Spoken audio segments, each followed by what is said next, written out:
యాక్చువల్గా ఈ అమ్మ నాన్న పుణ్యక్షేత్రం అనేది చాలా ఏళ్ళుగా మేము వింటున్నాము. సో ఏదన్నా మేము కొంచెం హెల్ప్ చేద్దామని అలా వచ్చాము.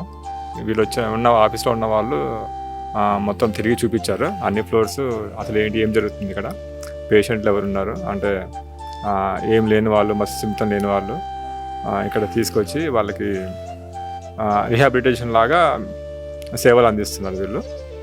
సో ఇవన్నీ చూశాక మాకు కూడా ఎంతో కొంత హెల్ప్ చేయాలనిపించింది. సో దాని ప్రకారం మేము కొంచెం అమౌంట్ కాంట్రిబ్యూట్ చేసాము. సో ఇది మళ్ళీ మేము ఫ్యూచర్లో మళ్ళీ కూడా ఏమన్నా సహాయం చేద్దామని ప్లాన్లో ఉన్నాం.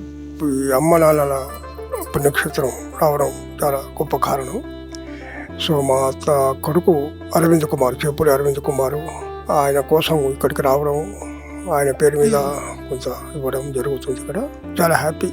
ఇక్కడ చూసినటువంటివి కార్యక్రమాలు ఇక్కడ చేసినట్టు మీరు అటువంటి చేసినట్టు కూడా చాలా పుణ్యం. అది చాలా బాగా చేస్తున్నారు మీరు, ఏమని కూడా వర్ణించలేము. అలాంటి కార్యక్రమం మీరు చేసిన వాళ్ళకు ధన్యవాదాలు తెలుపుతూ ఎప్పటి నుంచో రావాలనుకున్నామండి. ఎన్ని రోజుల తర్వాత వచ్చాము. ఆశ్రమం కట్టినప్పుడే రావాలనుకున్నాం, రాలేకపోయినాము. మా వంతు సాయంగా చేద్దామని వచ్చాము. సంతోషం. ఇంకా చూస్తాము, ఇప్పుడు ఇంకా కొన్ని చూసాము. మళ్ళీ ఇట్లనే ఎప్పుడన్నా వీలున్నప్పుడు వచ్చిపోతుంటాము, ఏమైనా సాయం చేయాలనుకున్నప్పుడు. సంతోషం అండి. ఓం నమః శివాయ.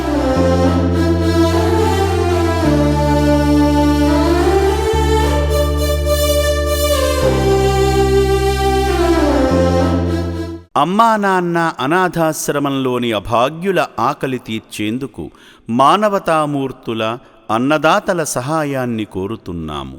ఈ రక్షణాలయంలో జీవిస్తున్న నిర్భాగ్యులకు 3 పూటలా అన్నదానం చేసేందుకు నిత్యావసర వంట సామగ్రి నిల్వలు సరిపోక ఇబ్బంది అవుతోంది.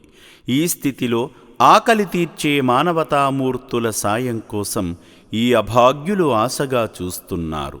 దయగల దాతలారా, వీళ్ళు మీ బిడ్డలే అనుకుని నిత్యావసర వంట సరుకులను అందిస్తే వాళ్ల ఆకలి తీరడం ద్వారా ఆ పుణ్యమంతా మీకే దక్కుతుంది. సేవాభావంతో మీరిచ్చే కేజీ బియ్యంతో 4 అభాగ్యులు కడుపు నిండా తింటారు. 3 పూటల 1800 మంది ఆకలి తీర్చాలంటే ఎంత కష్టమో ఒక్కసారి ఆలోచించండి.